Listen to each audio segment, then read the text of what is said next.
Welcome to the Michael Shermer Show. I'm your host, Michael Shermer. Today's episode is brought to you by Wondrium, Wondrium.com, Wondrium.com. And if you listen to it, if you go there through my podcast, that is Wondrium.com/Shermer, you get a 22-day free trial. Give it a shot. You can't go wrong. It's just endless content. For example, I just queued up here on my Wondrium app, the theory of everything. Okay, this is interesting because I get letters all the time, pretty much one a week on average, of people who think they have a theory of everything. You know, that Newton was wrong, Einstein was wrong, Stephen Hawking was wrong, and they've worked out the structure and origins and end of the universe in their garage. Okay, everybody thinks that they have a theory of everything. Most people don't. And even scientists haven't figured this out yet, although they're working toward it. So this course is all about that. This is 24 30-minute lectures, 20 minutes if you listen to them at 1.3 speed like I do. Just for example, Einstein unifies space, time, and light, neutrinos violating parity and the weak force, conservation laws and symmetry, how Einstein's gravity bends space and time. Well, it's the gravity, not Einstein. And from weak gravity to extra dimensions. Okay, that's going to be mind-blowing. And then finally, the last lecture, toward a final theory of everything. We're not there yet. Anyway, that's just an idea of the kinds of content that I like to listen to. If you're into other things, there's tons of stuff beyond just science. There's also history, philosophy, economics, finances, business, art, music, literature, wine tasting, photography, you name it. They've got courses on it. So go to Wondrium.com/Shermer, get your 22-day free trial. At the end, you can just skip it, or you could actually subscribe, which I highly recommend. Why wouldn't you? It's just endless content. And it supports this podcast. I'm never going to have advertisers for painkillers and pillows and gold and silver for when the end times come or any of that stuff you get on other shows. This is strictly knowledge, wisdom, science, history, philosophy, content that I think my listeners would enjoy because I enjoy them. Anyway, thanks for listening to the show and carry on. My guest today is Nick Pope. You've all seen Nick. He's on all those Ancient Aliens and the Basement Office and UFOs, declassified shows, and pretty much any documentary you've ever seen on UFOs and many on conspiracies. You've seen Nick Pope. Nick is an author, journalist, and TV personality who ran the British government's UFO program for the Ministry of Defense for 21 years, leading the media to call him the real Fox Mulder. Although Mulder was pretty much a believer, and as you'll see in this conversation, Nick is pretty much in the skeptical camp on most of these things. Nick Pope is recognized as one of the world's leading experts on UFOs, the unexplained, and conspiracy theories. He's the media's go-to person for UFOs, and he's made appearances on numerous TV shows and documentaries, including Good Morning America, Nightline, Tucker Carlson Tonight, and Ancient Aliens. He's also written for the New York Times, for the BBC News website, and for NBC's technology and science site, and has acted as consultant and spokesperson on numerous alien-themed movies, TV shows, and video games. He gives talks and takes part in academic conferences, fan conventions, and debates all around the world. He's spoken at the National Press Club, the Royal Albert Hall, the Science Museum, and the Global Competitiveness Forum, and has debated at the Oxford Union and the Cambridge Union Society. He lives in the United States, here in California, actually.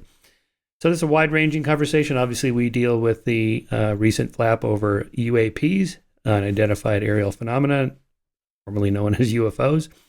Those Navy video clips that we've all seen. So we deconstruct those. We get into the larger issue of ufology, and then the even still larger issue of SETI, the search for extraterrestrial intelligences. Are they out there, and have they come here, as two separate questions, and how to think about those questions. And so we go through pretty much everything you've heard about that particular subject. Then we transition into conspiracy theories, which is behind much of that, and then how to think about conspiracy theories, why so many conspiracy theories turn out to be true, which is one of the reasons why people naturally gravitate toward believing many of them, and how that turns out to be a signal detection problem, which ones are real and which ones are not.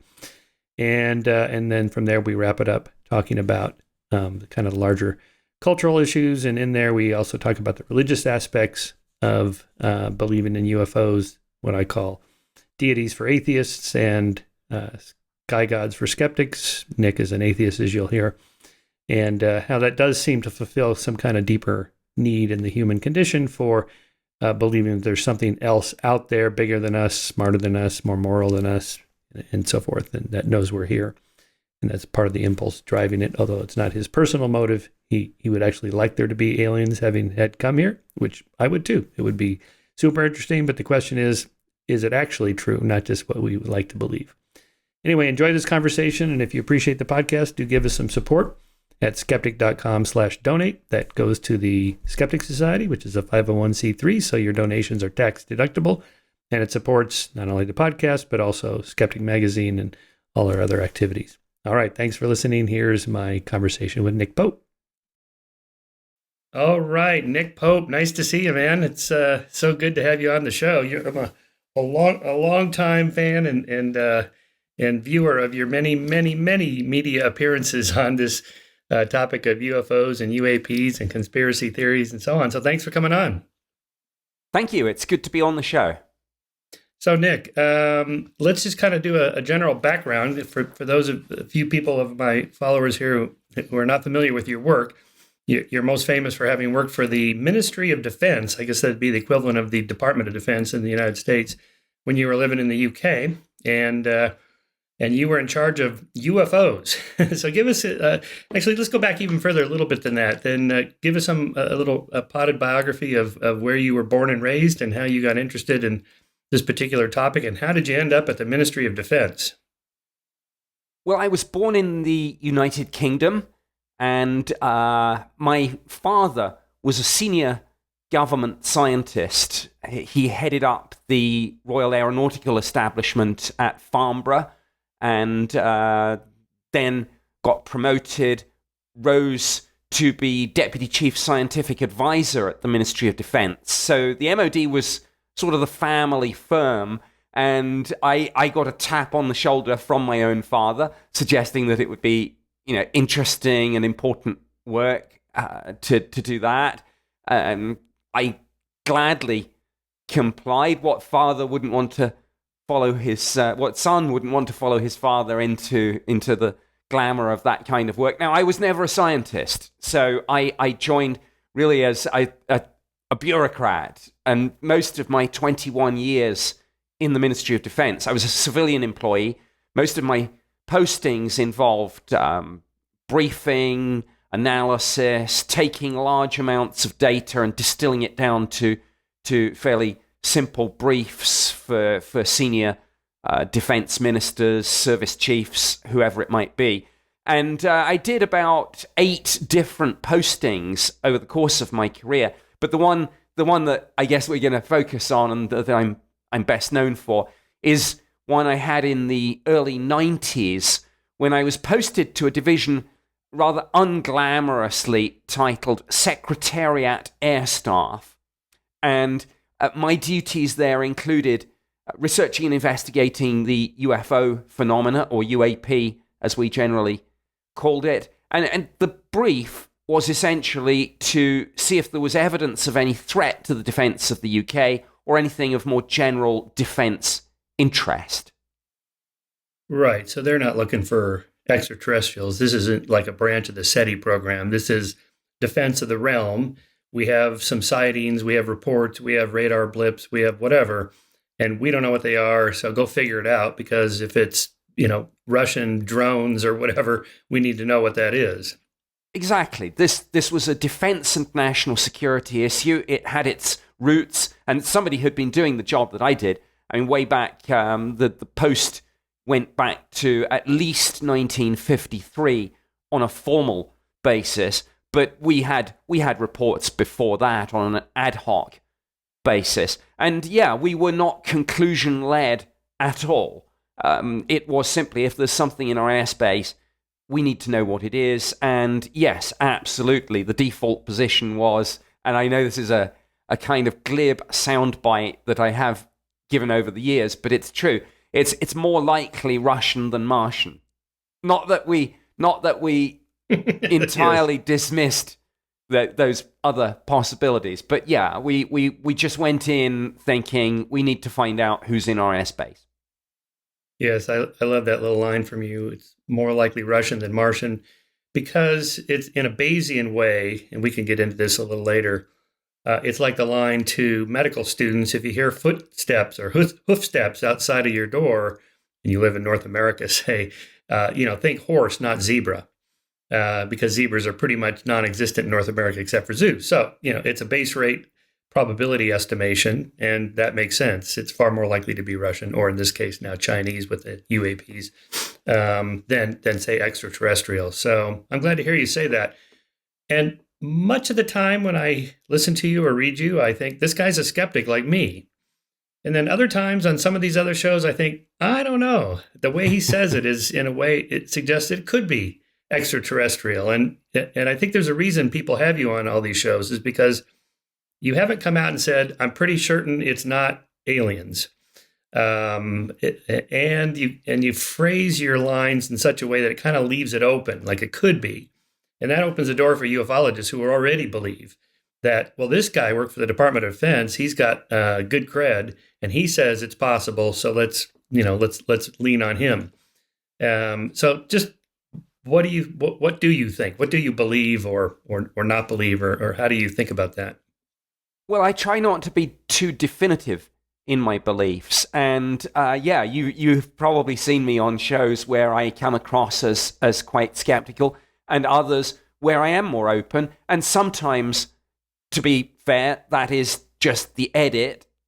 But other times it is because my own views sometimes evolve and change. And I'm not going to sort of butter you up here by sort of saying, look, I'm absolutely in your camp on this. I'm a skeptic too. I do approach things from the point of view that, as I say, statistically it is more likely to be Russian than Martian, but neither do I rule out the more exotic possibilities, because to take your horse zebra analogy, every now and then some exotic animal will break out of a private collection or a state or national zoo, and there really will be a zebra in somebody's backyard. So it's, yes, I know you know far more about statistics than I, but I'm just saying I never say never. And I want to actually circle back to one other aspect of government mindset that I think speaks to this question. And it's the concept of low probability, high impact.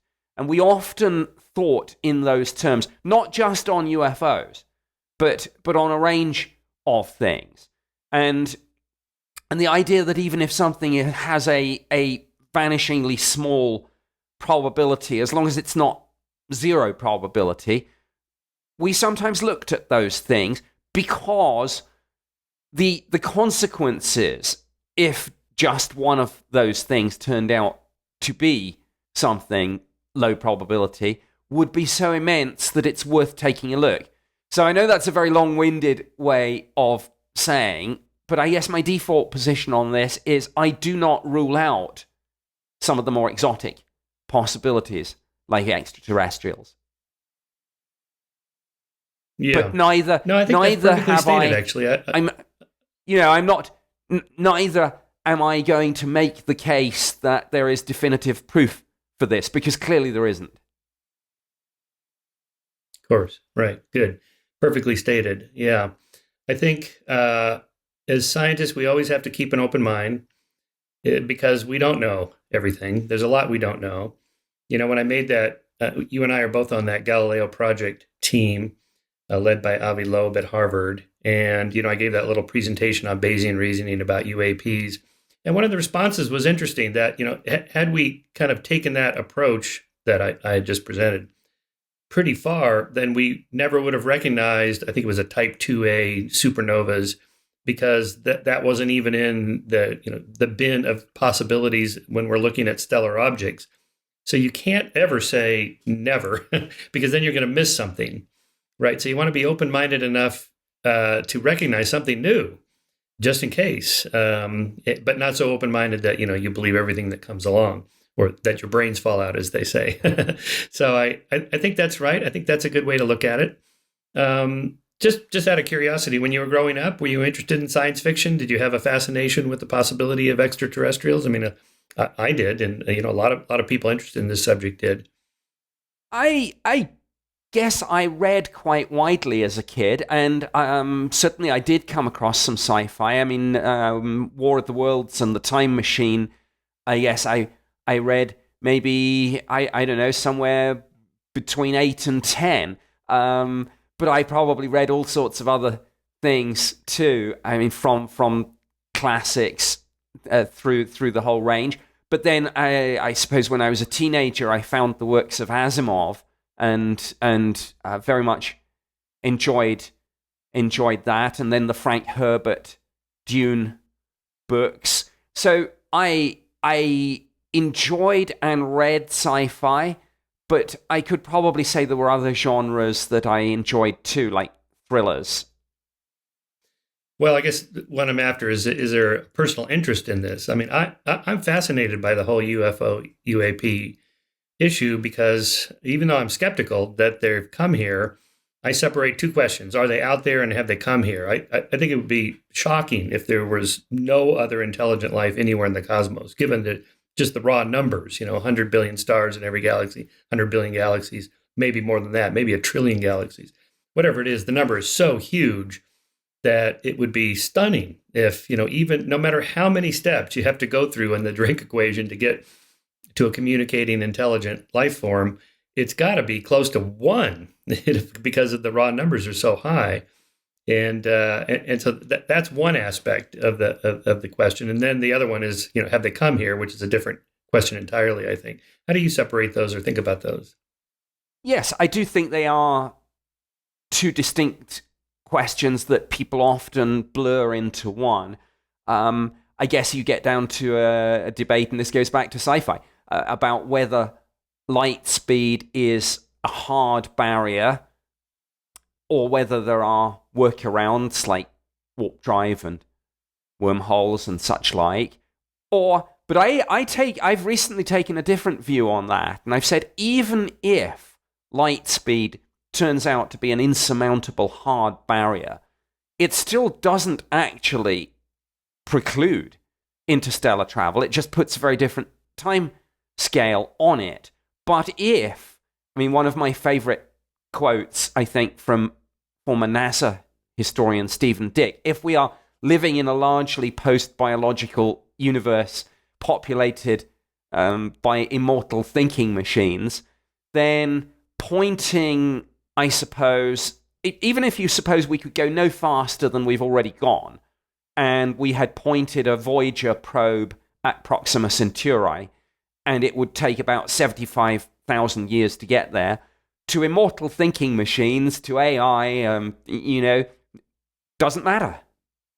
And in those sorts of, with the kind of cosmological timescales, even with light as a hard barrier, I don't think we should necessarily preclude the idea of them getting here from there if they are machine intelligence.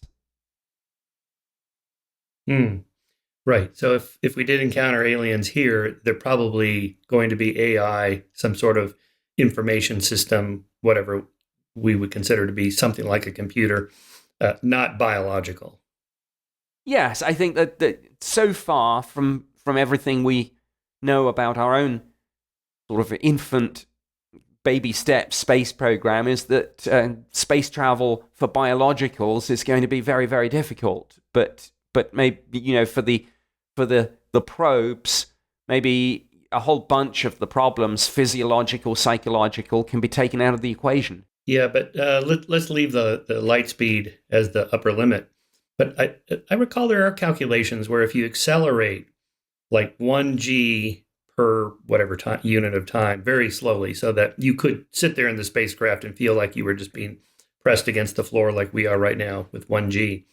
But you accelerate at 1 g at each unit of time, you get up to like 99% of the speed of light within some relatively short period of time, like a year or two or something. And therefore, you could get to Alpha Centauri within whatever, maybe 10 years or something, not 70,000 years. And I think it was like an ion propulsion engine proposed that could do this, something like that. So, and given that the galaxy is, well, the Earth is 4.5 billion years old, and the galaxy's roughly double that, I guess. That's plenty of time for machine intelligence or even biological intelligence to get around the galaxy. They could have come here in some distant past, more likely in the distant past than now, just because of the Copernican principle that we're not special and our time is not special. There's no reason why that they should come, in the 1950s, say, rather than say 5,000 years ago or 10,000 years ago or something like that. Yeah. As ever, I mean, I think you almost get into philosophy when you start discussing these things. But I was there was a paper, I think, published earlier. Well, I late last year maybe. I can't remember the exact title of it, but the kind of colloquial concept is grabby aliens. And anyway, it's quite an intriguing paper. It attempts to maybe blend a little bit of Fermi Paradox with some other things, and it suggests that we might be a very early civilization. And it says you can argue yourself around in circles with this, but it says one of the reasons for that is that if we weren't, there would already be very visible technological structures out there. I guess the counter-argument is that we're only just getting to the point where we're maybe able to detect them with things like James Webb, perhaps, if it all goes to plan, and square kilometer array when they get round to building it, and all these fabulous things. Right, and the Galileo Project cameras are going to be put all over the planet. We'll see what gets photographed in all those airspace. So again, but the probability that aliens are going to be anything like us has got to be extremely low, which is why I'm skeptical of like alien abduction stories, because it's always these kind of bipedal primates with a big brain and eyes and ears. And, how many species on Earth of the roughly 10 billion species there's ever been, look anything like that? Well, there's just, one lineage, the primates, and there's only a handful of those.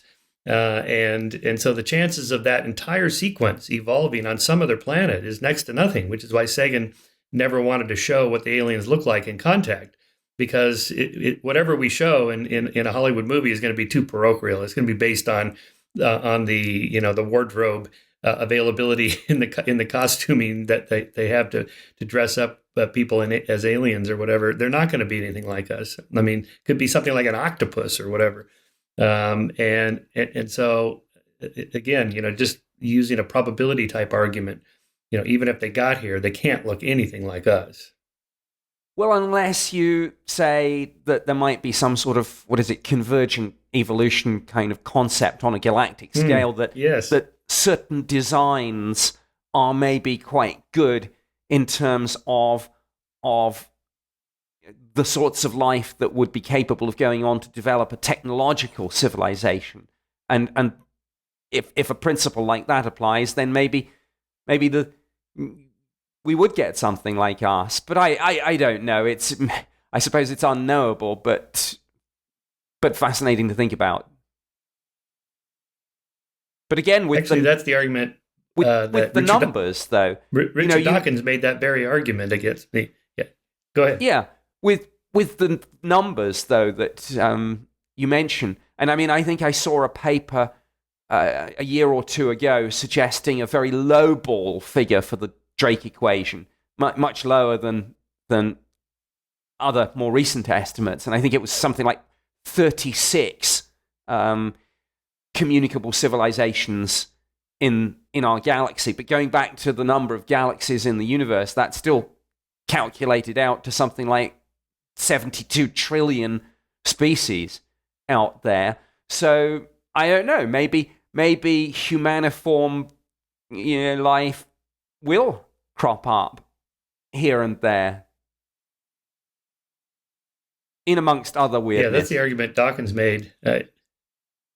that this convergent evolution argument that there's only so many ways to build a body. If you're in the water, you have to have something like a fusiform body, whether you're a mammal or a fish. That is, you have to have this kind of streamlined body that pushes through a dense medium. If you're on the air, live in the air, you got to have something like wings, whether you're a bat or a bird or an insect. And so this convergent evolution, maybe if you're living on the ground, you need to have some kind of arms and legs to propel yourself, and you need to have like most of the sensory apparatus up front in the head, and the waste disposal part at the back, and and so on. And pretty soon you end up with something like a bipedal, dinosaur. There's actually proposals that had the dinosaurs not gone extinct, they may have evolved into these kind of bipedal reptiles with big brains. And so something like that is not inconceivable. No, I like to think so. And given the size of the universe, I suspect we'll find a vast diversity. And I mean, I mentioned largely post-biological, but I suspect we'll find biological, post-biological, and a huge range of size and shapes and colors and just diversity. I suspect it will be a diverse cosmos. Is a diverse cosmos. Yes. I like the Fermi Paradox just as a way of thinking about, how these things could be discovered. On the one hand, if the Copernican principle is true, we're in the middle of the bell curve. Therefore, there's many behind us and many ahead of us. So Fermi's paradox, they should have been here by now, because if you just take 1 billion years of time, that's plenty of time to populate the galaxy. Even if there's only 36 in the entire galaxy, that's, if you give them 1 billion years to develop technology and, build self-replicating robots that can go and land on planets and build more self-replicating robots and launch them into the cosmos. And then pretty soon, they should be everywhere, but they're not. So where are they? So one answer for me, I'd like to get your answer to the Fermi Paradox, is there's just a lot of empty space, and it would be hard to find us. No matter how many there are, they're going to mostly miss most of the planets. But who knows? Yeah, I think so. I mean, I'm going to have to reread this recent paper on the so-called loud or grabby aliens, which suggested, that we might not be in the middle, that we might really be one of the first up. But yeah, I mean, I suspect there is a point though where even given the empty space, a civilization, certainly a spacefaring civilization, would leave fingerprints that would be detectable. I mean, people talk about the James Webb having in infrared, but having this great analogy that they always roll out, that it would be able to detect a bumblebee on the moon. And then the Square Kilometre Array radio telescope, they have a similar analogy for that, and it's something along the lines of it would be able to detect an average airport radar system out to 50 light years. So I think, given those sorts of tools that we're just now getting into our hands, it is conceivable that a civilization, a few hundred or thousand years ahead of us, which isn't much in cosmic timescales, would be detectable. So I don't know. We hear a lot now, NASA getting into the search for techno signatures, and Avi Loeb and Galileo Project too. Of course, some of the things that they're looking for, a second Oumuamua or a third or fourth. Satellites may be in orbit around. The idea that things would be detectable and there would be fingerprints to be found, and I'm rather attracted to that. I mean, we heard a year or so ago about the Tabby star controversy, and I know there are much more prosaic explanations which are now favoured about that. But I think the principle remains the same. If there are things like alien megastructures, Dyson spheres, and things, we are not far off, particularly if they're in our local part of the Milky Way galaxy. We're probably not far off being able to detect them. And I guess it is the same the other way round, that we have probably been detectable to a civilization not much more advanced than our own level for some while, if they're out there. I remember, I think in the 60s, Sagan proposed that maybe Phobos, one of the moons of Mars, might have been an artificial structure. He got hammered pretty hard for that. And, of course, it's not. But in principle, that could be Dyson sphere, Tabby star. For those not familiar with that, this was a star in which the light curve was much greater than it should have been based on the number of planets around it or what could possibly be blocking it, whether it was a cluster of comets or meteorites or moons or planets or whatever. It seemed like there was something more. So maybe these are like gigantic solar structures blocking the light between that star and us, something like that. I remember when that story first broke. This will get to the psychology of people who believe. That I was on this radio show. John I forget the name of it. One of these LA radio afternoon talk shows. John and Jillian, and so they had me on. They had on Art Bell, the other guy, George Newry, who was talking about Tabby star, and that he's pretty confident this is the aliens are there, and it's 1,500 light years away, and so and then they bring me on, and immediately Jillian asks, well, what are they like? And I said, what is who like? The aliens. It's like, there's no aliens. It's just a dip in the light cone, just a dip in the light curve. That's all we have is a dip in the light curve. There's no detection of aliens or anything like that. And it's 1,500 light years away. So it would that light took us 1,500 years to get here. And if we sent a signal saying, who's out there, it would take 3,000 years for the signal to get there and back if they responded right away. Anyway, but see, people immediately go to the, if mystery, then magic, or if mystery, then aliens. And, so talk a little bit about that. The human psychology seems to be that even if you can explain 95% of all the sightings, which seems to be the number most even believers agree, that we're talking about that 5%, people readily just spin that 5% into fantastic stories and whole new worldviews, new physics. The aliens are here and they know we're here and they're this and that, based on this tiny little fraction of the unexplained. Well, I think on the psychology, few people said it better than the X-Files with the "I want to believe," and I think people do want to believe. I want to believe. I make no bones about it. I often say, the world would be a much more interesting place with aliens in it than without. And as I said earlier, I have no definitive proof that they are here, but I certainly hope that we're being visited, and I certainly hope and believe that there's life out there in the cosmos, and that we'll find it sooner rather than later, probably with science. But going back to the question, yeah, I think there is. People love mysteries. People love the idea that there might be something more, something bigger than themselves, something that, I don't know, gives meaning. And I know where this is kind of going, obviously, because you will doubtless say, and others will be thinking, well, isn't this just another religion, in a sense? Another sort of quest for something over and above ourselves and our everyday existence. And I get that. I come at this, actually, maybe we can get into this.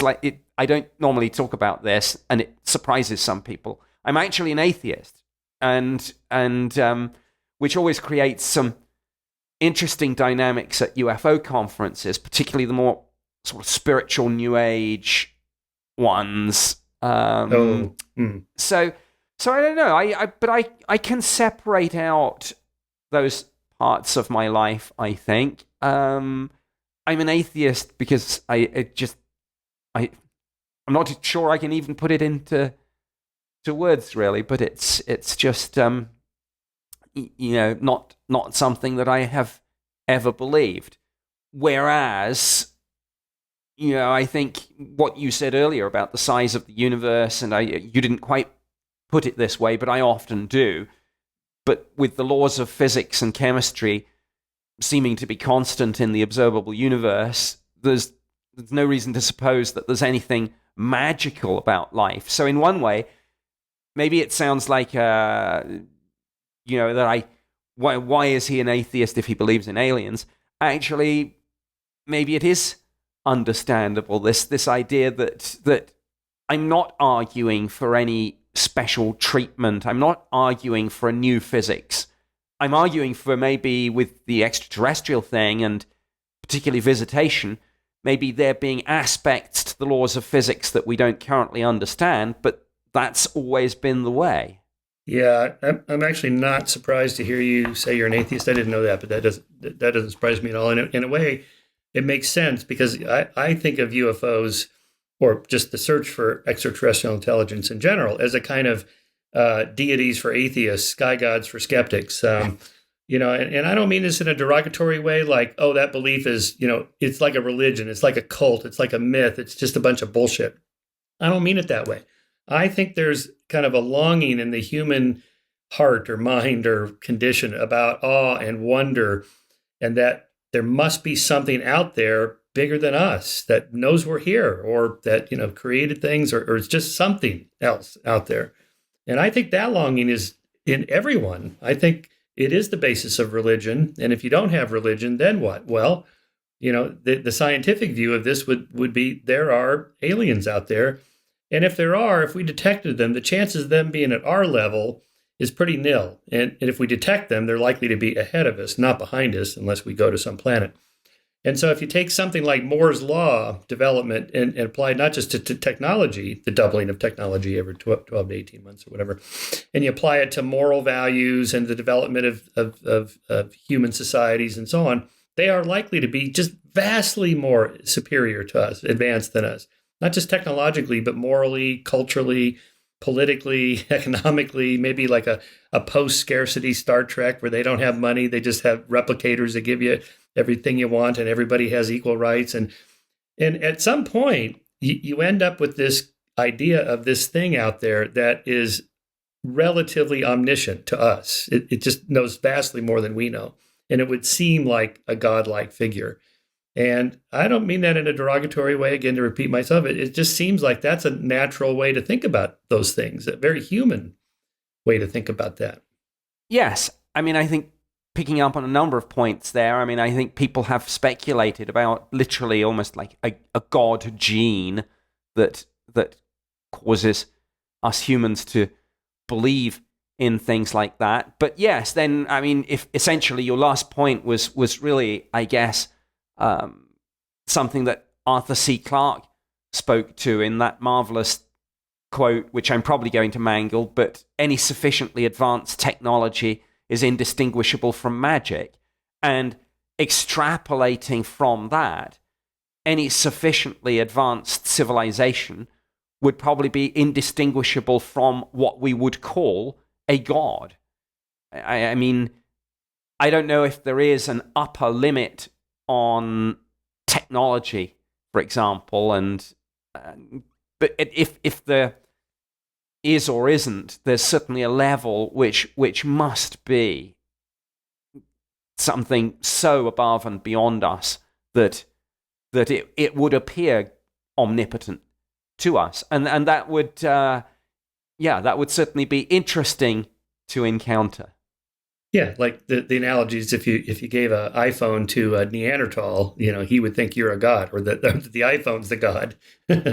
And I took Arthur C. Clarke's third law, which you stated perfectly, and applied it. One of my Scientific American columns, I called it Shermer's last law, because you can't name laws after yourself, which is any sufficiently advanced extraterrestrial intelligence, or I added later, far future human, would be indistinguishable from God.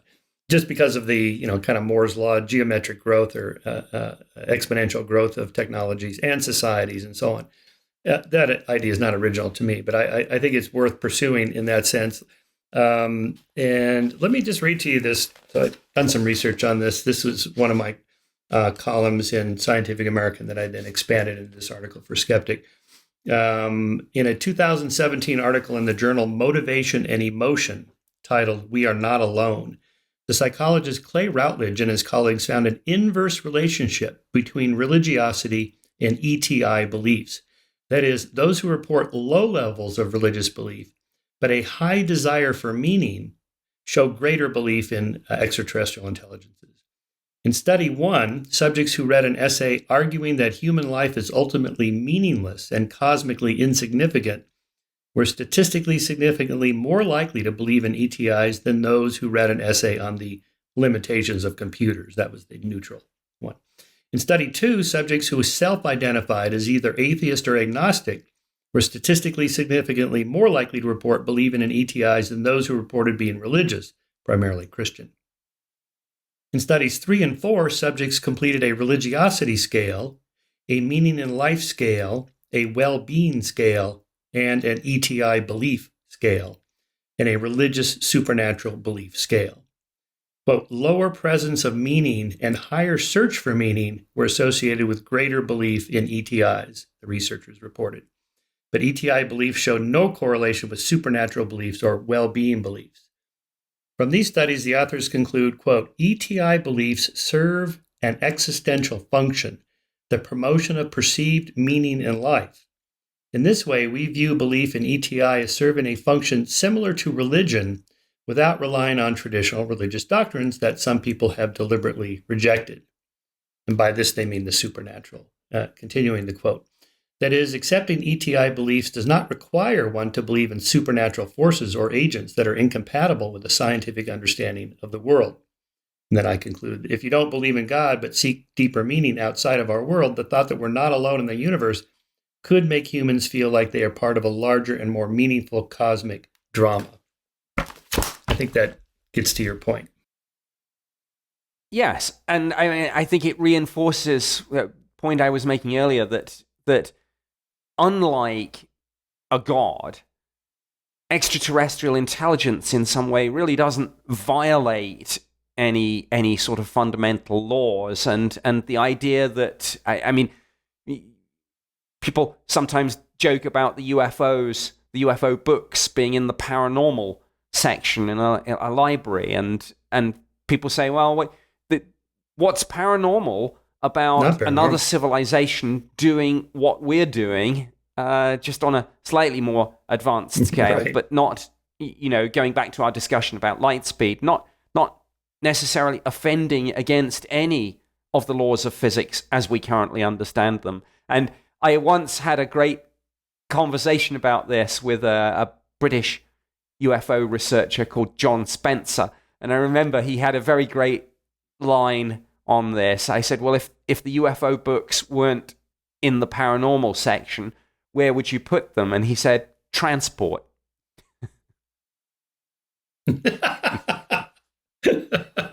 That's really funny. Right. Vehicles. Yeah, you're right. No, it's not supernatural. There's nothing supernatural about it at all. But neither... Although, then what do you do with the idea of... go ahead.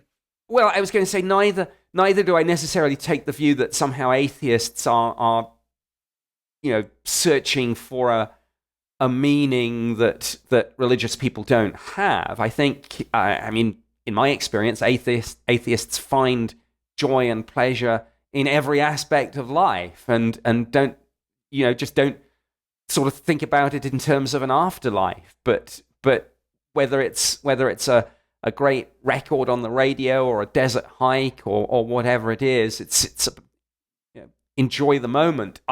As an atheist, I don't feel, and I just wanted to clarify this, I don't want people to think, because I don't have God in my life, I'm looking for aliens. Because although I can make the analogy that some people might look for something, I don't define atheism as a sort of empty space that I'm looking to fill with something else, because I enjoy my life and I live every day and enjoy every day and don't feel this search for meaning because I don't have God. Although I gather you, since you referenced going for hikes or whatever else you do for spiritual fulfillment or awe and wonder about the world, that is kind of filling in a gap. I don't mean a God gap. I mean, just humans have a need for transcendence, for something bigger than ourselves. We can, love the sunset or beautiful music or whatever. There's something about human psychology that engages us in these kinds of activities. And I don't think it's a replacement for religion or God. I think it's just part of the human condition, of which religion and God is just one, expression of that. Well, I guess that a lot of animals, and I don't have the percentages, but spend so much of their time locating and consuming and digesting food and looking for shelter and looking for a mate and avoiding predators or seeking prey, that they don't have much time for anything else. But I suppose we have gotten to a state because of our societies and our civilization where we do have, we can accomplish those things and then fill our days with other things. And I think the question is then, what do you fill your days with? And I guess for most people, the answer should be things we enjoy doing. So I'm not sure there's anything. I forget who said that line. That line: grub first, then philosophy. You have to have your needs met before you can bother with things like literary criticism or music appreciation. Yeah, in one of those. So let's talk about the UAPs, these videos. In a lot of the discussion, there's like, okay, if it's not aliens, then our real concern is that, could be Russian or Chinese assets and they've got some new physics or technology. Now, I'll then bifurcate that into two things. How could they do this without us knowing about it? Let's set that aside for a moment. But one of those Galileo Project meetings, Avi made the point, well, we just spent $400 billion on this CERN particle accelerator and no new physics was discovered. So let's not go the no new physics route. Let's think about it some other way. And I agree with that. But, had he said that a century ago, we wouldn't have known about, well, make it more than a century ago, Einstein's new physics over Newtonian mechanics, or, just take any of those quotes from the 1890s, that physics is pretty much done. Everything is just being rounded out to the sixth place after the decimal point and so on. And of course, that was, complete nonsense. So I can't help but thinking, yeah, you're probably right. There's no new physics to be discovered. And, the people friends at Caltech that tell me, no, we pretty much had the standard model is pretty much it. We know about all the quarks and this and that, and there's nothing more down there to drill into to find. Yeah, okay. I'm not a physicist. What do I know? But on the other hand, historically, every time humans say that, then it's like, oh, well, but, a century later, we discovered X, and oh my God, we were so wrong when we said there's no new physics to be discovered. How do you think about that issue? Yeah, I mean, I'm, as I said earlier, not a scientist, but I do occasionally dip into, and I think it's I can't remember what the website is, but I occasionally Google major unsolved problems and it comes up like major unsolved problems in physics, major unsolved problems in mathematics, and it does seem to me there's still a lot out there. And I mean, whether it's dark matter, dark energy, string theory, multiverse, I just get the sense there is still a lot that we don't really get. And even some of the basic math problems, which are quite fun, some of them make you think, well, if we haven't figured out some of those mathematical proofs yet, what other things are there that I don't know, we haven't even thought of yet? So I suspect it's going to be like the closer you look, the more granularity you see, and that there is always going to be something. So I think, yeah, I occasionally hear people say it's a repeat of this. There's nothing new left to be discovered. And if history teaches us anything, it's that the very next week there'll be an, oops, we've just found this. Do you think it's possible that the Chinese or Russians could have developed technologies, say, decades or centuries ahead of our own science and technology development programs? Uh, given the history of science and technology shows it's pretty cumulative, and we all steal from one another and copy one another, and there's really nothing new that one country has that another one doesn't quickly have after that. Yeah, I mean, I can't recall what the technical term for it is, but as you said, I mean, the essence of it is what you just said, that most technologies are just a logical progression of something that's come before, and that you can't build C without first having built B, and before that, you need to have the principles of A.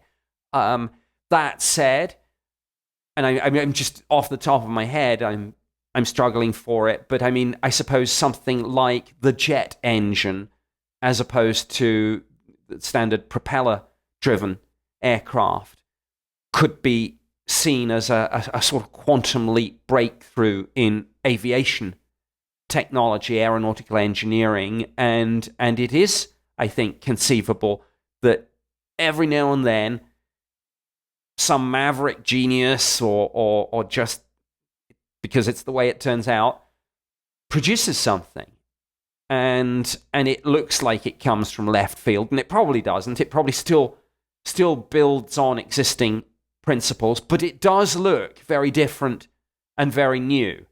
So like a coal-fired steamer as opposed to a sailing vessel with the rigging and all of that, and like I say, the jet engine as opposed to the propeller, and then particularly say the V2 rocket as opposed to conventional freeform fall bombs. So yes, I think to answer your question, it is absolutely possible that Russia, China, anyone could have made some breakthrough that produces what looks like new technologies, new physics. Isn't, of course, because they're, I'm not saying that this would violate any laws of physics, but it would give the United States a shock.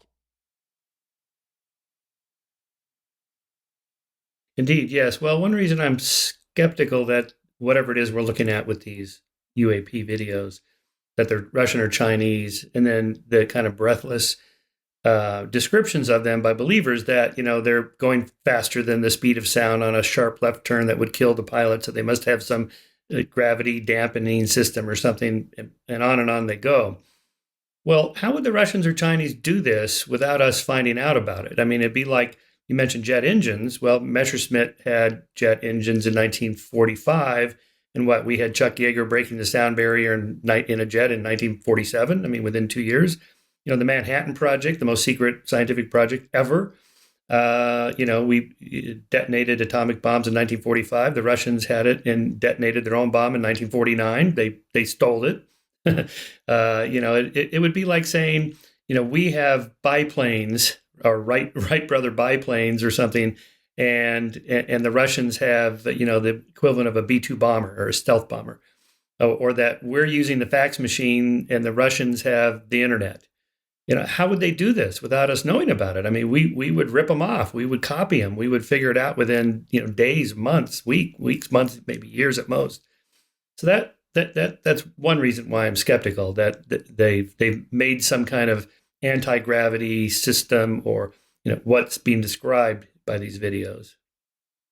Yeah, I mean, actually, of course, I think I would turn that back and say maybe the answer is, before we even get into Russia and China, we really don't know what the speeds and the maneuvers and the accelerations of these objects are. We've heard, as you put it, breathless descriptions from the believers, and we've heard some less than breathless descriptions from some skeptics too. I don't know what, and the US government, if they know, clearly are not releasing those data for whatever reason. So before we get into it, well, Russia or China wouldn't have this technology. We don't really know what this technology is. And certainly looking at the three best known US Navy UAP videos, I mean, despite people saying, oh, the sudden acceleration, and I've heard estimates of speeds of tens of thousands of miles an hour or whatever it is. But I think the Mick Wests of this world would say, well, those are not the speeds that we're seeing. And if you just go to the soundtrack of the pilots talking to each other on one of those videos, it's not sort of, wow, it just disappeared. It's, whoa, look at that thing. I mean, yeah, it's impressive, but it's not magic impressive. So the first qualifier is we don't really know what speeds these things are capable of. So we don't know whether it's a truly quantum leap development or whether it's just a next step. But my other answer to your point about Russia and China is that, yes, sometimes history shows us that something is developed and then very soon gets copied, but only usually in circumstances where it's fairly obvious what that technology is. So, for example, one can hypothesize the Manhattan Project's a great example, I think. When the first atomic bomb was dropped in anger, at that point, Stalin said to Beria, okay, we need that. This is the number one strategic priority for the Soviet Union. You have unlimited resources, but we must get the bomb. But had they not dropped the bomb, I don't know what whispers Stalin had heard that the US was developing an atomic weapon, but maybe they wouldn't have gotten the bomb, because maybe it's only when you show your hand in a definitive way. Another example is the breaking of the German codes during the Second World War. And people think that secret came out in 1945. And of course it didn't, because I think it was late 60s, early 70s before it was revealed that the Enigma machines had been compromised, because some embassies in South American countries, I think, were still using them. And of course we were reading that mail. So secrets can be kept. So I'm not, if these things are Russian or Chinese, until and unless one crashes or is shot down or something, maybe they can operate this new technology and get away with it. That's a good point. Yeah, I read, who's the guy that developed the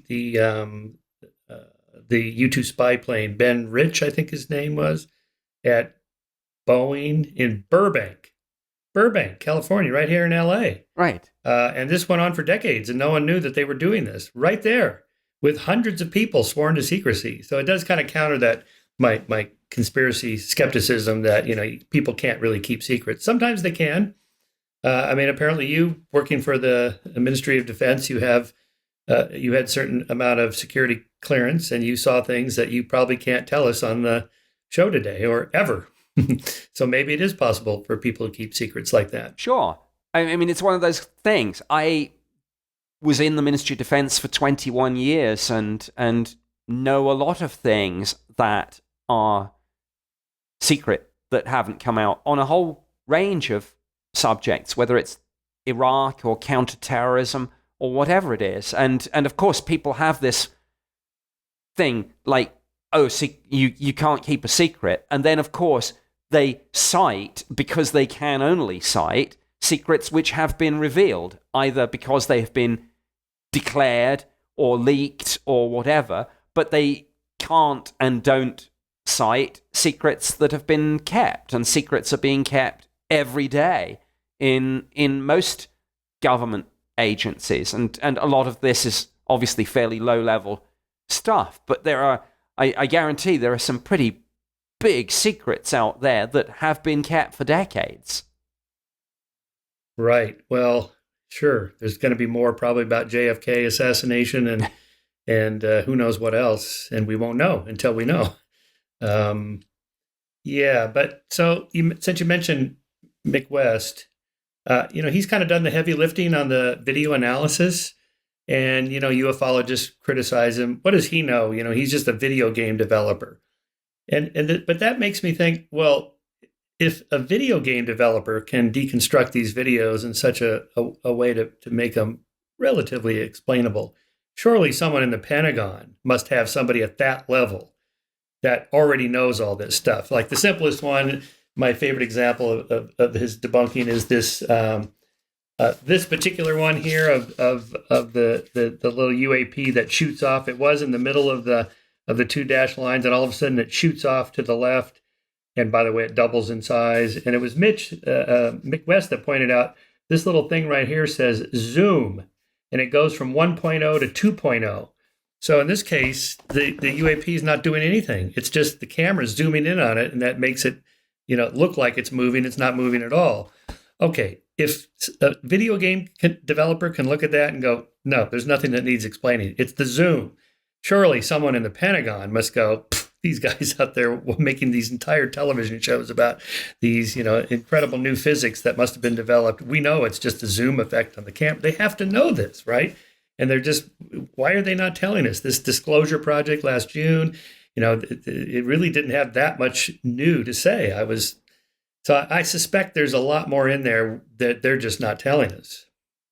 I'm sure that's right. Now, I know what I don't know. So I really, when I was at the Ministry of Defense, there were scientific and technical intelligence people who did all the sort of video and photographic analysis, and I was just a lay person trying to kind of make sense of their technical stuff. So Mick may be right on that aspect of it, and he may well have picked up something that the UFO community missed. I don't think that necessarily means he's right across the board. Certainly what he says should be listened to and evaluated, but I've seen some other people, like retired military pilots, for example, criticize some of Mick's analysis and say, no, that doesn't stand up because. So I don't know. I think it all needs to be evaluated. But yeah, one thing, going to your point, is absolutely 100%. There will be people in the DoD and in the US intelligence community who do have a much better handle on this. Excuse me. And excuse me a moment. Yeah, please. Yeah, while you're doing that, just to put a fine point on that, like with the Roswell story, the ufologists say, well, the government lied. They said it was a weather balloon, and then they said it was this and that, and then 1996 they released that report about what really happened at Roswell. This was a high altitude balloon train that was carrying acoustic equipment to try to detect upper atmosphere nuclear explosions by the Soviet Union. So of course it was the Cold War. We couldn't tell you what we were doing. So A, apparently the government does lie to its citizens. No kidding. And B, it's not aliens. It's just Cold War technology, something like that. But I noticed that ufologists didn't say, oh, okay, now we don't have to worry about Roswell. Roswell's explained. No, they just said they're still lying. So the question is, what would satisfy a ufologist? They're hiding bodies at Area 51 or the spacecraft at Area 51. Okay, well, let's say they opened the gates and said, all right, you guys get to come in. We're having an open house this weekend. You can see everything we have here. So, of course, we go there and there's nothing there but conventional technology. Well, then the ufologist is just going to say, well, they hid it. They've moved it. That's how we know they have it. And so this gets to this question of negative evidence and testability or falsifiability. What would it take? And by the way, I noticed when George W. Bush, invaded Iraq on the pretense of that Saddam Hussein had weapons of mass destruction, and then the UN inspectors went in there and couldn't find any. And Bush's initial response was, well, they moved them. That's how we know they have them, because we can't find them. It's like, no. That's what the ufologists say. That's not an argument. It's not a sound argument. And then he later admitted that that was a big mistake. Yeah, I mean, that's a tricky one. And I mean, the whole WMD debate, actually, I think in one sense it is relevant, because there was a very interesting line on that in the UK's, or one of the UK's inquiries about the Gulf War. And it said, obviously we knew as a matter of fact that at one point Saddam had chemical weapons because he had used them. So there was that reasonable start point with the whole WMD thing that they had been there. And then the question is, did they still have them? And one of the senior MI6 officers who was interviewed in the inquiry said something which was quite, I thought, one of these truisms, but what do you do with it in terms of, does Saddam or not have this capability? And he said a bioweapons capability, for example, may exist in the cranium of a handful of Iraqi scientists. And so, in other words, you can maybe destroy a stockpile, but if you possess the knowledge to very quickly then remake that, do you have a capability, even if you don't actually currently have the stockpile, and which is more dangerous, and so I mean, these are difficult philosophical issues, but they are important because we went to war on them, and some people say went to an illegal war on them. So it's not just philosophy; it's important, and lives were and are involved. So, but yeah, it gets to the heart of this question of evidence and proof, and yeah, I mean, you have arms inspections under the treaties, and there are stories of obviously if you can call a snap inspection and go to the other side and say, right, we want to go into this base, but yeah, how do you know that they haven't moved it to the next base, or just hidden it very well in the base that you're inspecting? So yeah, the whole concept of proving negatives and where does evidence become proof? I mean, it's difficult, but it's important, and it's central to the UFO debate, but it's central to the Iraq WMD debate, and so many other things. By the way, I want to come back on one other point. I was a little bit more enthused about the preliminary assessment of UAP last June than many people in the UFO community were. I actually thought there was some good stuff in that 9 pages. I thought it was interesting that they had mentioned that UAP were detected across multiple platforms, and they specifically mentioned, visual, radar, FLIR, electro-optical, weapon seeker, and so on.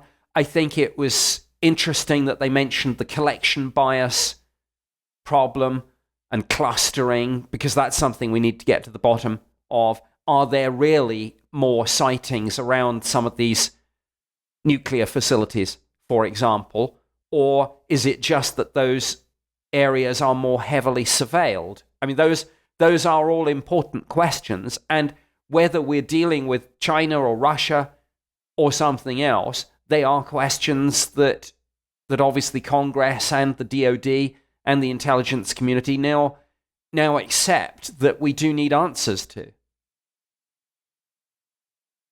Yeah. One of those quotes in the 60 Minutes piece on the UAPs, correspondent Bill Whitaker was talking to Navy pilot Ryan Graves who said he had seen UAPs, quote, every day for at least a couple of years. And I remember being struck by that. Like, oh, so this isn't just a one-off thing, and here's our video, grainy video. You're seeing these every day. But then on the other hand, if that's true, given how many, high definition smartphones there are, 100 million in the United States alone or more, and these are clustered along the coast, so surely there's people out walking their dogs or at the beach or at their homes sitting on the back porch, and there goes another one and another one and another one. Where are all the cell phone videos and photographs? Clear, sharp, not grainy videos and blurry photographs that make it so difficult to see what's going on. This is what always bothers me about this whole subject and related subjects too. The evidence is always kind of murky, can't quite make out what's going on. And we know from cognitive psychology, that's where the mind fills in the gaps, patternicity and thinking something's there. And like Bigfoot, another one of my areas is, here's a video of a Bigfoot or a photograph of a Bigfoot. And if you squint and kind of use your imagination, you can see right there in the shadows, a kind of a head and an arm. And it's like, can't we have like a definitive photograph, not a guy in an ape suit, but I mean, a definitive photograph. And that's what bothers me about that, about these claims about the UAPs. If they're that common, we should have tons of video and photographs, don't you think? Yeah, maybe they're not that common, or maybe they're not that common in areas where the public might capture them on cell phones and things. And that's one of the reasons why I thought one of the most important revelations in the last couple of years was when former Director of National Intelligence John Ratcliffe threw into that Fox News interview the statement about satellite imagery of UAP. And he said something like he was being dismissive about betting too much on just a handful of videos. And he said, well, it's not just a pilot sighting here or a satellite image over there. And I thought, that's interesting because nobody asked him about satellite imagery and he popped it into the conversation. And then if you look at that interview, he repeated it. He followed up with a second reference to satellite imagery. So I think satellite imagery might be key to a lot of this, and I hope it's something that the Senate Intelligence Committee, the Senate Armed Services Committee and the House too, is looking into, because I think satellite imagery could very well be key to a lot of this. Mm-hmm. Right. If you can pinpoint the date when that video X was shot at this location, 50 miles off the coast of San Diego on this date at 2 p.m, and presumably you could call up the data from satellites or Google Earth or whatever and go, there's what you were looking at right there. We can see what it is now. High resolution, it's a jet or it's a drone or whatever. That would be one way to get at the bottom of this. Yes, and it's interesting. I don't think, from memory, that when Kirsten Gillibrand wrote her amendment for the new defense bill, I think there was a lot about the need for a science plan on UAP. There was a lot on the need for a multi-agency approach. I'm not sure, even after John Ratcliffe had dropped that bombshell, whether there was reference to satellite imagery. But I do hope it's something that irrespective of the wording in the new National Defense Authorization Act for fiscal year 2022, I hope that it's something that Congress will push on, because it is, yeah, absolutely. It should be one of the easiest ways to get, if you'll excuse the pun, resolution on the issue. Nice. Yes. So let's talk about these shows. You've done a lot of these shows, and since we're talking about Mick West and so forth, they seem to be a little thin on the skeptical perspective. I'd say you're the closest thing they have to a skeptic that appears regularly on these shows, like Ancient Aliens or UFOs Declassified. They're mostly true believers, and you can see from the outset what the premise of the show is. why don't they have Mick West or myself or Robert Schaefer over at Center for Inquiry, or there's a dozen qualified people that study UFOs for a living that are skeptical, and it seems obvious, well, because they don't want a skeptical perspective. But why not? Why do they think that the American public just has no interest in what the skeptical perspective is? Why not give a balanced show or say, well, these are what some people say, this is what other people say, kind of a conversation like you and I are having. Do you think they just feel like that's not going to be entertaining enough, and we got to sell a show or fill the airways with enough rich content that too much skeptical analysis is going to make it sound boring? Or, what's your sense of how these shows are produced? I think it varies, and I've got maybe a different perspective on this because of course, I've lived in the US for 10 years. Actually, literally 10 years to this day, by the way. So. Oh my God! Well, congratulations. Yes, thank you. But when I was in the UK, and I still do some UK TV, but it was much more the case with certainly the BBC, where you did, generally speaking, have to have balance. So on those shows, there often is skeptical input, and I think it works. I'm all for it because, to me, I mean, and I've been involved in developing some TV shows. I think if everyone just agrees with everyone else and all the viewers are just nodding and going, yes, absolutely, I'm not sure that's as good as, I say, bring on the skeptics, even if then the believers are shaking their fists at the TV and saying, you evil debunker, you're still working for the government or whatever. So I would be for it. I think it works on multiple levels. I think it's the right thing to do to bring balance, but I also think it's actually entertaining because you will alternately upset the skeptics and the believers who are more likely to watch. I mean, a range of people are more likely to watch a show with balance than without, and so you'll be on and people will be shaking their fist at you, and then a true believer will be on and the skeptics in the audience will be rolling their eyes and saying, oh, for goodness sake. And I think that works. So I think it should happen. Yeah. I don't know really why it doesn't. But one thing I would say is that one of the other shows I'm involved with is The Basement Office with Stephen Greenstreet from the New York Post. And if anyone has followed his Twitter feed recently, they will have seen that he has taken a very sharp turn towards more skeptical explanations, much more favoring China and Russia, for example, with the US Navy videos. So season 3 of The Basement Office is coming up, and I think people can expect a few surprises there. Oh, good. Yeah. One of my favorite video clips that I show to my students in my lecture on the Bermuda Triangle is a BBC production of the Bermuda Triangle. And they open with the disappearance of Flight 19 of these Avenger planes off of Florida. And they present it in a way that's like, oh my God, this is an incredible mystery. How can they possibly explain this? And then they explain it. It's like, oh, it's like, magic tricks revealed. Oh, that's how it's done. To me, I want to know. To me, that's super interesting, rather than here's the mystery and we're just going to leave it at that. Yes, I want to know too. Of course, very often we're not able to do that with this subject because there isn't a definitive answer.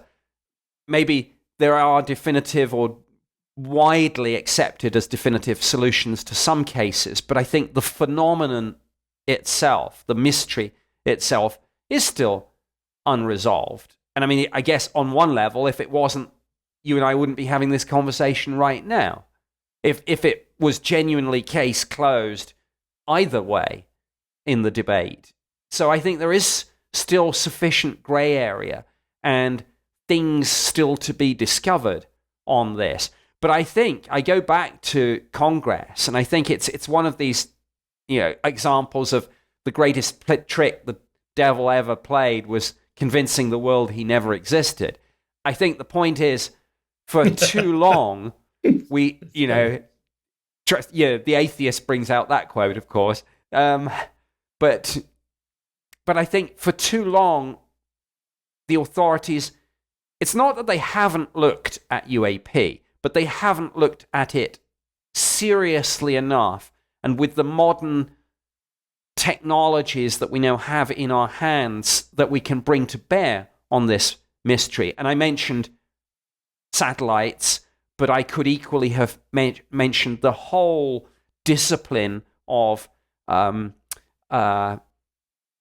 measurement and signature intelligence. So the whole MASINT discipline of looking, for example, at infrared signals through the various cameras and then being able to discern things about what you're looking at, whether it's an engine or a missile or whatever, through the use of that discipline. And now Congress and the DoD and the intelligence community is looking through that particular lens. I think we might be closer than ever to resolution of some of this, or a large chunk of it. Yeah. I suspect the government knows a lot more than they're telling us, but we won't know until we know. One of the reasons I do what I do for a living is because I think absolutely 100% agree on that. I mean, just on the 3 best-known Navy videos, again, I mean, self-evidently, the US government has other parts of that footage. I mean, every story has a beginning, a middle, and an end. When we look at those 3 videos, we are just looking at a snapshot. Well, how did we get to that point, and what happened next? We don't have that. We being the public, don't have the data that people, whether they're believers or skeptics, the data that people would like to have on the speeds, on all of that. We have a few things that the US government has decided in an unclassified video can be left up on the display, but some pieces of the puzzle are clearly missing. Yeah. In my more cynical moods, I often think there's some government officials somewhere watching all these shows like on Ancient Aliens, dissecting these video footage when they know exactly what's going on. They're going, oh, look what they're saying now. They think it's Russian. Maybe, but we won't know, I guess. Anyway, I was going to say one of the things, the reasons I do what I do for a living is I've always been interested in all these topics. All the way back to college. When I was in college, I read Van Doniken's Chariots of the Gods, and I thought, wow, this is really incredible. What if any of this is true? And then there was a book maybe 2 or 3 years later called Crash Go the Chariots. And an anthropologist, I think it was an anthropologist, kind of deconstructed every one of the claims. Like, here's his claim, here's why it's not true. Here's the claim, here's what we know. Boom, boom, boom. Because it's mostly archaeological stuff, like, the pyramids or the Nazca lines or the Easter Island statues and so on. And I thought that this is way more interesting to have, here's the claim, here's the rebuttal, and line them all up. Like you said, that's super entertaining. I think that's what people want to know. And this is what bothers me about, if I can just rant for a moment about some of these shows, particularly Ancient Alien shows. I want to love that show, but they have no skeptics on there at all. And they'll say something like, well, here's the Easter Island statues, and scientists just have no idea how they carved these things and moved them to the coast. It's like, yeah, scientists do. Why don't you have on Joanne Van Tilburg from UCLA, who has spent 40 years studying Easter Island statues? She goes there every year. She knows every statue by heart. Why don't you have her on the show to explain, here's what we think happened here? And just at least present that. But it's the same people recycled over and over. It makes me wonder about this show. Somebody was telling me it's they just buy the airtime and they just produce whatever they want. There's no fact checkers. There's no editors going, hey, we need to have balance. It's not like a BBC production. So maybe you can give us some insight in that regard.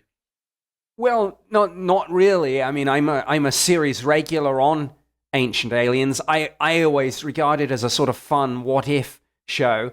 But as you probably know, when I do take part, I tend to be in the episodes that look at the more modern aspects of this. So I've never gone to the pyramids or to Stonehenge or to Easter Island and any of that. One time they sent me up a hill in Wales in winter when it was cold and wet and things, but that was to talk about a UFO case. So I can't really speak to that. I mean, I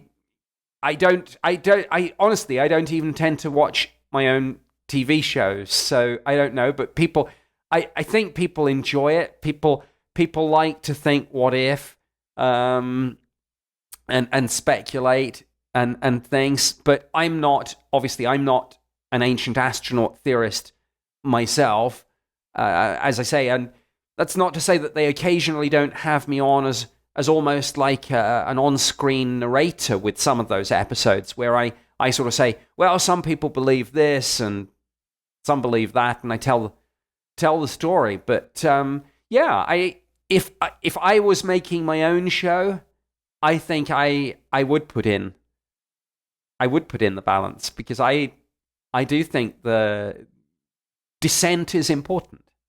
Absolutely. Well, so if you have any influence, tell them to have some more skeptics on. It's like we did a whole issue of Skeptic on ancient aliens, because they have, like, much is made about these two figures that appear in crucifixion art in the Middle Ages and early modern period, and they look like spaceships inhabited by little creatures. Well, but any art historian will tell you, well, that's just a common motif that's put in these crucifixion scenes between, paintings done between 1100 and 1400. That's just, and they're angels. That's the sun. These are literally the sun and the moon that are, bracketing the crucifixion scene. And of course, the sun and the moon for the ancients were inhabited things. They were, like kind of sub-gods, that kind of thing. And so why not have an art historian that says, well, that's interesting, but here's what's actually we think is going on in these art forms. That little UFO in the background, those are clouds that the angels sat on.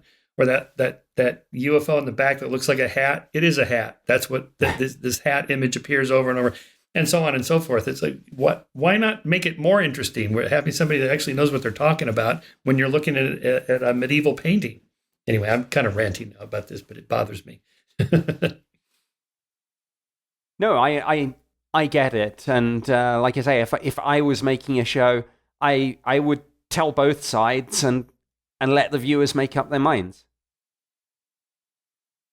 Yeah. All right. Let's shift to conspiracy theories. Another one of your areas you've spent a lot of time on, as have I. I think it's super interesting, and one reason I think people believe in conspiracy theories is because there are enough true conspiracies. That is, conspiracies do happen. Governments do lie to their people. Governments do cover things up. Corporations do cheat the system to make profits. They do lie, and so forth. So, one of my theories is that it's kind of a constructive conspiracism. It pays to be a little paranoid because we have enough personal experience and historical experience of governments lying and so forth. So how do you think about conspiracy theories along those lines, why people believe them? Yeah, and isn't there even an evolutionary argument that I've heard a couple of people put forward that it's evolutionarily advantageous to believe in conspiracy theories, because if you're walking through the bush and you think that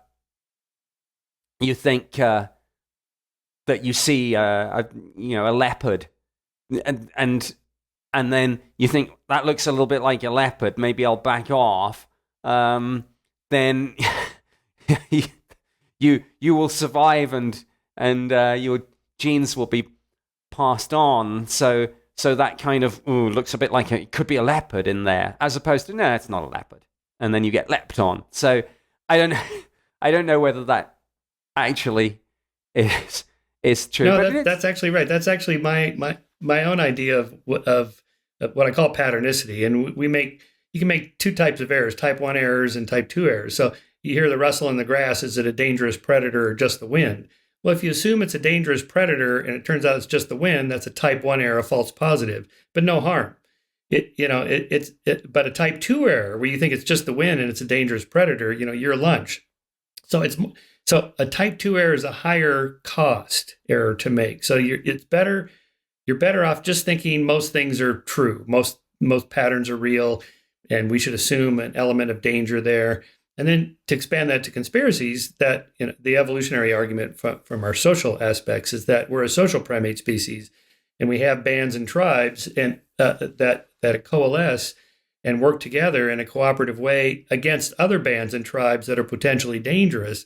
So the idea that there's coalitions of people doing things against me personally or against our family, our group, is perfectly rational. That's a totally rational response, because there are dangerous people. There are bad groups. There are, even if the other group doesn't want to be a threat, they kind of have to develop a reputation of being potentially dangerous so that you don't attack them.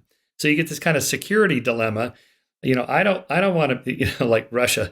We're putting troops here. We don't want to use our troops, but we don't want you to do anything over here in Ukraine. So it's kind of a threat. And so this is the idea of kind of the evolutionary origins of conspiracism. It's that social coalitions of people against other people happens enough that it's rational to assume the worst about other people, that they are really doing something behind the scenes that we should be careful about. Yes, and I think any student of history, one of my favorite sort of periods of history, I guess, is I don't know, medieval English history. I don't know, from sort of the Norman conquest onwards. And if you read a book on like the Plantagenets, for example, it's just one constant mix of plotting and conspiracies and alliances and betrayals and I think in one sense that's who we are, and factions are plotting secretly to replace other factions. And as you say, you mentioned tribes. It goes back, I'm sure, to the dawn of time, that within a tribe, people would be vying for power and thinking, well, if I'm not strong enough to displace the current chief, but if I form an alliance with this other, band of warriors, maybe we could, particularly if we stab him in the back one day, and on almost every level that goes on. So conspiracies, collusion, it's who we are, I think, as a species. But what then happens is, in the context of this conversation, I guess this it distills down to a few sort of flagship cases that are almost binary. So now, when you think of conspiracy theories, you think like, oh, JFK, the moon landings, the death of Princess Diana, those sorts of things. And those are the sorts of things where I tend to be, fairly skeptical. I think we went to the moon. I tend to focus on the lone gunman theory for JFK, though I don't dispute that a whole lot of people probably did want him dead. But then I look at the indisputable ones. Pedophile priests, for example, that this organization, the Catholic Church, that says endured for nearly 2,000 years, there was and probably still is systemic abuse, which was known about often, and just reading literally again about it today, at the highest level within the organization. And what happened? This was swept under the carpet. People were moved. People were probably paid off and lent on. And it's a real conspiracy. And no one, I think, who's looked at that one would dispute that isn't exactly what happened. So conspiracy theories absolutely can and do happen. I mean, some of them are true, but some are not. Right. So it's a signal detection problem. How do you know which ones are true and which ones are not? So then you have to do kind of a Bayesian analysis of, what your priors are and then how those change when new evidence comes in. Like the Jeffrey Epstein, suicide/murder one, I thought, come on, he just killed himself because, he reached the end and there was no hope. But then, then that story came out about the video cameras in the prison that didn't work. I thought, well, that's chance, and then the next story was 2 of the video cameras were broken. I thought, okay, come on. What are the chances of that? That's leaning more and more towards some kind of conspiracy. And then, the probability of that, of a motive, he probably has a little black book of all the powerful, rich politicians and corporate leaders who were on that jet that went to that island. Okay. And then you start spinning out probable stories. And so I posted something on Twitter like, yeah, there might be something to the Jeffrey Epstein conspiracy theory that he was murdered. And then someone emailed me that worked at that prison that said, oh, those cameras never work. That prison is a dump. They never maintain it. It's a terrible place. And of course, the cameras went out because they never worked. I'm like, oh, okay. So, in each case, you have to kind of look at them one by one. And I think JFK, lone assassin and so on. Go ahead. Sure. The Epstein one's interesting because then you say, well, a lot of people wanted him dead. Could that have been done? And then you think, well, no, that wouldn't happen. And then you think, but wait, we've just read about another death in prison where it was absolutely, I think, pretty much case closed. That that was the Whitey Bulger situation. That he, right. Of course, had been an informer for many years, and then he went on the run, maybe with some degree of complicity from the authorities, which is a conspiracy in itself, which may well be true. And then obviously he was deeply involved in and a part of organized crime. A lot of people then realized, wait a minute, this guy had been informing. And obviously, what then happened was that he was savagely beaten to death. So, I mean, that I don't think anyone would dispute was a conspiracy. Some senior figures in organized crime, obviously as a combination of revenge and maybe deterrence in terms of not wanting to encourage future betrayals. Somebody put out the order and said, take this guy out brutally and painfully. And it absolutely happened. So it's interesting sometimes to take something like that, and if somebody's skeptical about the Epstein thing, say, well, wait a minute, what about the Bulger thing? Mm-hmm. Right. Or even something like the rigged election conspiracy theory. There are rigged elections in the history of democracies, and you have to look no further than, say, 1960s and 70s United States CIA influence of elections in South American elections, where the communist guy is running against the fascist guy, and we want the fascist guy to win because they're friendlier toward American business interests than the communists are, who might nationalize our companies. So we got to help the rebels on the one side, and all that Iran-Contra business. I'm sure that's not the only one. And Christopher Hitchens wrote a book about Kissinger as a war criminal. That he was up to, the CIA was up to all kinds of things that we only found out about later. And now we have WikiLeaks, and it's like, wait, we were doing what? We were monitoring Angela Merkel's cell phone? What? Mr. Transparency President Obama? What? I thought he was going to clear it up and close Gitmo and stop all this, warrantless surveillance. I thought, and we were still doing it. And I'm sure still doing it now. Those are all kinds of conspiracies. Yeah. That are conspiracy theories that are true. Yeah. So, I mean, I've written a primer on conspiracy theories on my website, which kind of articulates my views on some of them. And I mean, I think it just puts a little bit of flesh on the bones of some of the things we've discussed. I mean, I think some of them are true, some of them are not true.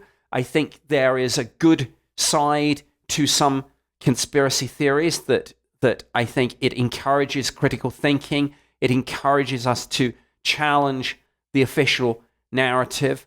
But there is a dark side to some conspiracy theories too.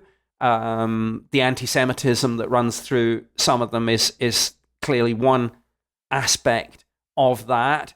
And there are other kind of more dark side aspects too. So I think as with a lot of things, conspiracy theories are a mixed bag. Yeah, all the different elements that go into it, it's fairly complex. So again, you have to kind of take it one at a time and just see what the evidence is. And in many cases, we just can't know. We just, somebody knows, but we don't know, or we won't know yet. One of the best arguments that I make for being chronically frozen and being brought back 500 years from now is like, oh, that's the explanation for that. Oh, I was wondered about that. Or that's what dark matter turned out to be, or consciousness was finally explained in 2220, something like that. But of course we can't know that. Well, Nick, we've been going for over an hour and a half. Give us your final thoughts on what you think the UAP videos might turn out to be, and also what you're working on next. Well, I don't know. Those 3 videos could be anything. But I think that given they are operating where they are operating, around these multi-billion-dollar assets, the carriers, and of course, given that we've got a similar situation supposedly happening not supposedly, actually happening over the continental United States and elsewhere. Of course, just in the last few days, we've heard about Sweden. And is it drones? Is it Russia? Is it something else? So what I do think is important, I have often said to the UFO community, I think it's very foolish to bet the farm on just those 3 videos, for example, because if Congress turns around later this year and says, you know what, we've looked into this and it turns out that this was a Chinese drone, that some people deep in one of the agencies kind of suspected, and here it is. So then the whole house of cards comes down. So I don't think the UAP mystery stands or falls on those 3 videos. I mean, I go back to the point. I'm sure there's life out there in the universe. I don't know whether or not we're being visited, but I hope we are, because I think that would be the most interesting and impactful solution to the UAP mystery. I think we're getting close. I know that the whole history of this subject is a sort of tomorrow never comes statement, that we're building up to something and we're closer than we've ever been. But I think that we have now the combination of the will to do it from Congress and elsewhere, and the technology to bring to bear on the problem. So I'm optimistic. I still hope it's aliens. I really do. I don't want people watching this to think that we're too like seamless on this. I really hope it's aliens. But no, I don't know whether it will turn out to be or not. We will see. But UAP, interesting and important, whatever's going on. Conspiracies, some true, some not. What am I doing now? More episodes. You'll be pleased to hear of Ancient Aliens. Season 3 of The Basement Office with Stephen Greenstreet. I think there'll be something in there to upset everyone. But and a few other new series too. And I just attended, actually I should say this, I just attended a week ago, Hereticon, which was organized by Peter Thiel and the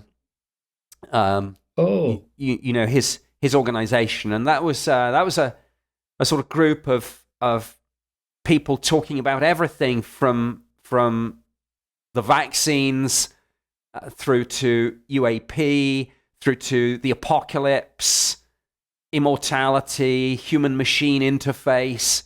So a lot of people are, I think, now looking at this issue that weren't looking at this issue, or at least weren't looking at it seriously a few years ago. And I mentioned that. So there was Hereticon, there's Avi Loeb at Galileo Project, which we're both involved with. So I think I'll finish on this. I mean, I think this subject of UAP has for far too long been just regarded as a sort of niche, fringe, conspiracy, sci-fi thing. I think that's changing now, and it's transitioning, and we're seeing people regard it as a defense and national security issue, but we're also seeing the scientific and academic community beginning to take a look, and we're seeing the kind of business community, the tech billionaires, the venture capitalists taking a look too. And I think it's going to be that multidisciplinary, holistic approach that cracks this, if anything does. So exciting times. Indeed. Well, that's a perfect place to end. Nick Pope, thanks for coming on. You're one of the more interesting people working in this space. I love talking to you, and I love watching you. We'll look forward to seeing your shows, and thanks a lot. Thank you.